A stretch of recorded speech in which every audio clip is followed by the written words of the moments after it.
रीढ़ की हड्डी जिस्म में वो सबसे बड़ी और सबसे मजबूत हड्डी है जिस पर जिस्म की दूसरी हड्डियों और ढांचे का दारोमदार होता है। और हकीकतन ये एक हड्डी नहीं होती बल्कि हड्डियों का एक सिलसिला होता है जो इंसानी जिस्म को सहारा दिए रखता है। और गैर मुनासिब डेली रूटीन, ग़िज़ाई किल्लत और गैर मुनासिब पोस्चर, बैठते हम किस तरह है, गलत अंदाज में उठने बैठने की वजह से रीढ़ की हड्डी के जो मसाइल हैं वो पैदा होना शुरू हो जाते हैं जो इंतहाई ख़तरनाक बीमारियों की वजह भी बन सकते हैं। तो दुनिया भर में 1 अरब अफराद रीढ़ की हड्डी और इससे जुड़े अमराज का इस वक्त शिकार है और दुनिया भर में माजूरी की सबसे बड़ी वजह भी रीढ़ की हड्डी ही समझी जाती है। तो रीढ़ की हड्डी और कमर दर्द की वजूहात क्या होती हैं, इसकी हिफाजत कैसे की जानी चाहिए और रीढ़ की हड्डी के मसाइल का इलाज कैसे मुमकिन है, इस पर आज हम बात करेंगे। हमारे साथ इस वक्त मौजूद हैं प्रोफेसर डॉक्टर शहजाद करीम भट्टी हैं, पेन मैनेजमेंट एक्सपर्ट हैं। डॉक्टर साहब, मैं आपको खुश आमदीद कहती हूँ। जागो लाहौर, कैसे हैं आप? शुक्रिया जी, बहुत शुक्रिया सर। अगर बात की जाए और कमर के दर्द से ही आगाज़ कर लेते हैं पेन हवाले से कि कमर का दर्द जो है वो चाहे बूढ़ा हो चाहे जवान हो, उसमें बहुत ज़्यादा हम देखते हैं कि कमर के दर्द में मुब्तला हो जाता है। इसकी वजूहात के हवाले से हमें बताइएगा, ये क्यों होती है? मुझे बुलाने का बहुत शुक्रिया आपका। और ये ऐसा कॉमन सब्जेक्ट है जिसमें हम रोज़ पता नहीं कितने पेशेंट्स ऐसे देखते हैं और इसमें हर एज ग्रुप शामिल है, हर जेंडर शामिल है, मेल फीमेल, स्टूडेंट्स, बड़े लोग, बुजुर्ग लोग, काम करने वाले, हर बंदा शामिल है। लिहाजा एक ऐसा कॉमन टॉपिक है जिसके ऊपर सबको थोड़ी सी अवेयरनेस ज़रूर होनी चाहिए। बिल्कुल। अच्छा, सबसे पहली बात तो ये कि हमारे अक्सर लोगों के बैठने का पोस्चर बड़ा गलत है। ठीक है। अच्छा, मैं ये अब बताना चाहूँगा आपको कि जितनी भी हम लोग पेशेंट्स देखते हैं उनमें से अक्सरियत वो लोग हैं जो ज़्यादा देर बैठे रहते हैं। अच्छा। तो सबसे ज़्यादा जो वेट ट्रांसमिट होता है वो बैठने से होता है। ओके। अच्छा, अब 2-3 चीज़ों का ध्यान रखना बड़ा ज़रूरी है इस सारे मामले के अंदर कि जब भी आप बैठें आधे घंटे के बाद आप ज़रूर उठें और एक थोड़ी सी वॉक कर लें और उसके बाद आके दोबारा बैठ जाएं। 6 से 7 घंटे मुसलसल बैठना आपकी कमर को बहुत ज़्यादा स्ट्रेस देता है। इसलिए हमारे पास बहुत सारे लोग वो आते हैं जो लंबी फ़्लाइट्स या लंबे सफ़र, चाहे वो गाड़ी का है या वो बस का, उसके बाद आते हैं। दूसरी चीज़ ये है कि आपके बैठने का एंगल कैसा होना चाहिए। ठीक है। 2 चीज़ों का ध्यान रखना उसमें बहुत ज़रूरी। एक तो ये कि कमर बिल्कुल सीधी हो। ओके। नंबर 2, आपके बाजू और आपकी मेज़, उसका एंगल 90 डिग्री होना चाहिए। ठीक है। यानी सपोज अगर आप बैठ के काम कर रहे हैं तो आपके बाजू बिल्कुल स्ट्रेट हो तो आपको सीधा सामने बैक पे स्ट्रेस कम पड़ेगा। अगर आपकी टेबल से आपकी चेयर नीची है यानी टेबल ऊंची है तो भी स्ट्रेस ज़्यादा है, बहुत नीची है तो भी स्ट्रेस ज़्यादा है। ठीक है। नंबर 1। अच्छा, नंबर 2, हम चाहेंगे ये कि एक जगह पे ज़्यादा देर खड़े होना भी ठीक नहीं है। ओके। आप चलते फिरते रहें। बेस्ट जो ट्रीटमेंट है इस बैकएक का वो वॉक करना है। और तीसरा जो इम्पॉर्टेंट चीज़ है जो हमारे घरों में हम सब करते हैं वो सोने का पोस्चर है। ओके। हम सब, ख़ास तौर पे वो लोग जिनको उल्टा सोने की आदत है उनमें बैकएक बहुत ज़्यादा होती है।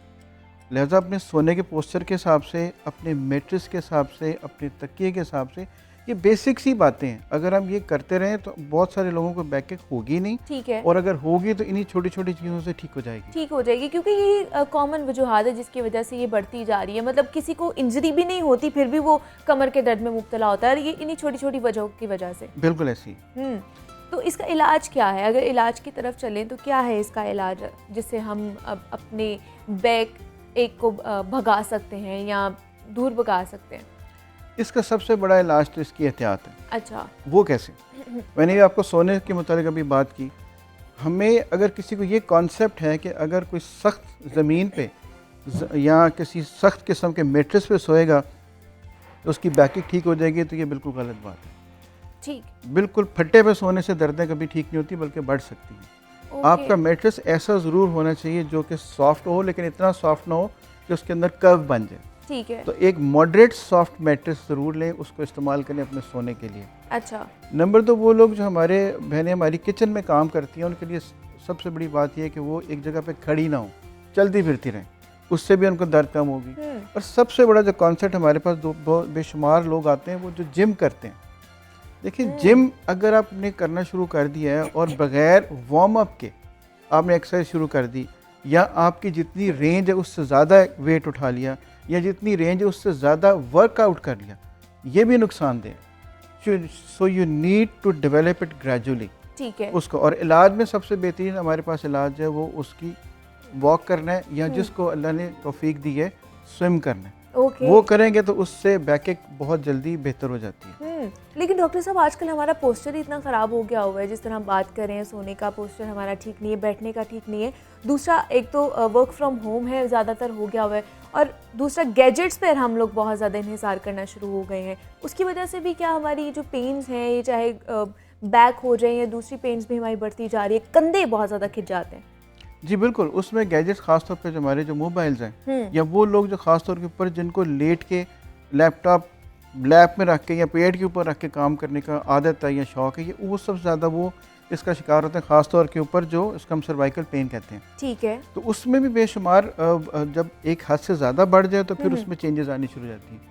फिर आपको कुछ ट्रीटमेंट्स की ज़रूरत पड़ती है। अच्छा। जिसमें कुछ तो सर्जिकल हैं, कुछ नॉन सर्जिकल हैं। अब मेरी स्पेशलिटी पेन मैनेजमेंट है। ठीक है। हमारी कोशिश तो यही होती है कि किसी तरह से भी पेशेंट को सर्जरी पे नहीं जाना चाहिए।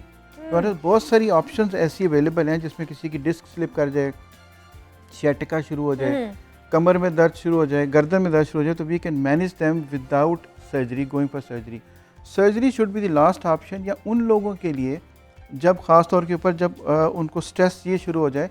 और सर्जरी कब करानी चाहिए, कब आपको कब ये एहसास होना चाहिए कि मेरा काम ख़तरनाक हो गया है, उसमें 2-3 चीज़ें मैं चाहूँगा आप याद रखें। जी जी। पहली बात यह कि अगर नमनेस शुरू हो जाए, टांगें सुनोनी शुरू हो जाए, पता लगे ये काम ख़राब है, पेशाब पखाने का कंट्रोल ख़राब होना शुरू हो जाए, ज़्यादा चूंटियाँ चलनी शुरू हो जाए, खड़े होने में कमज़ोरी होनी शुरू हो जाए, तो ये वो टाइम है जब आपको किसी डॉक्टर को दिखाना चाहिए।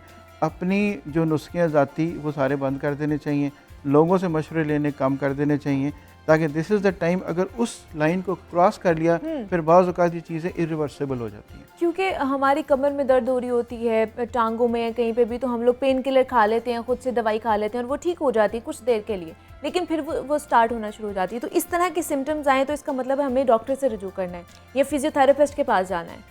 बिल्कुल ऐसे ही है। हमारे यहाँ बड़ी मशहूर सी एक बात है कि जब मरीज़ सामने हो तो हर बंदा डॉक्टर होता है, बेशक, और जब डॉक्टर सामने हो तो हर बंदा मरीज़ हो जाता है। तो वही हिसाब है, जब अपना मैं आपको वही बता रहा हूँ कि वो लाइन है जब मरीज़ को ये महसूस होना शुरू हो जाए मुझे ये कमज़ोरियाँ शुरू हो गई हैं, तो वो टाइम है जब उसको किसी प्रोफेशनल के पास जाना चाहिए। Physiotherapist, yes they can help. अब आप ये बात याद रखें कि तकरीबन को 70% जिन लोगों की डिस्क स्लिप कर जाती है, अब उनको ये मैसेज देना ज़रूरी है कि 70% डिस्क ऐसी हैं जो बग़ैर किसी लंबे चौड़े ट्रीटमेंट के, बग़ैर सर्जरी के और बग़ैर लंबे चौड़े एहतियातों के ठीक हो सकती हैं, लेकिन उनको टाइम पे अगर पकड़ लिया जाए और उनको मैनेज कर लिया जाए। हर सियाटिका के मरीज़ की, हर कमर दर्द के मरीज़ की हरगिज़ ज़रूरी नहीं इस किस्म की सर्जरी की जा सके, अच्छा, होनी चाहिए, बल्कि ये बहुत सारी सर्जरी तो दुनिया में अवॉइड की जाती है कि उसके बाद बंदा किसी और काम करने के काबिल ही नहीं रहता। सो हमारा काम ये है कि हमने पेशेंट की सर्जरी नहीं होने देनी। जैसे हम किसी की डिस्क स्लिप कर जाए तो उसके अंदर हम प्रोसीजर्स करते हैं जिसमें कोई लेज़र के ट्रीटमेंट्स हैं, कुछ ओजोन थेरेपीज़ हैं जो 5 से 7 मिनट का ट्रीटमेंट है, आधे घंटे का रेस्ट है, उसके बाद आप अपने घर जाएँ और अगले दिन काम पे आ जाएँ। लेकिन हमें डॉक्टर साहब ये भी बता दें कि हमारी कमर दर्द का और हमारी रीढ़ की हड्डी का कितना गहरा ताल्लुक है, मतलब हमारी कौन सी आदत हैं जो हमारी रीढ़ की हड्डी को मुतासर कर रही हैं?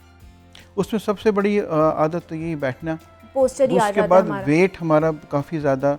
नंबर 3, हम में से अक्सरियत जितने मेरे पास पेशेंट्स आते हैं तमाम को जब मैं पूछता हूँ तो उनमें से 90% को रेगुलर एक्सरसाइज की आदत नहीं है। जब हमारे बैक के मसल्स ही मजबूत नहीं है तो वो ज़रा सा भी स्ट्रेस नहीं ले सकते। और तीसरी चीज़ हम जो इनडायरेक्टली रेलिवेंट है वो स्ट्रेस है। ओके, जितना आपका स्ट्रेस लेवल बेहतर होगा आपकी कमर की दर्द उतनी बेहतर होगी। आप याद रखिए ये थेरेपी का पार्ट है। जब आप अपने आप स्ट्रेस को रिड्यूस करेंगे या ऐसी एक्सरसाइजेस करेंगे या ऐसे मनूवर्स करेंगे आपका स्ट्रेस कम हो तो दर्द वैसे ही कम हो जाती है। फिर इसके अलावा हमें ये भी याद रखना चाहिए कि ख़वातीन में कुछ ऐसे दिन होते हैं जिनमें उनके हार्मोन्स लेवल डिस्टर्ब होते हैं। उन दिनों में जो पेन का लेवल है वो ज़्यादा हो जाता है, लेकिन not because of anything else, that is because of the hormonal imbalance. वो दिन जब गुजर जाएंगे तो उनकी पेन ऑटोमेटिकली बेहतर हो जाएगी। सो हर दर्द जो है वो ख़तरनाक नहीं होती, सिर्फ उसको अगर सेंसिबली मैनेज कर लिया जाए तो वो ठीक हो सकती है।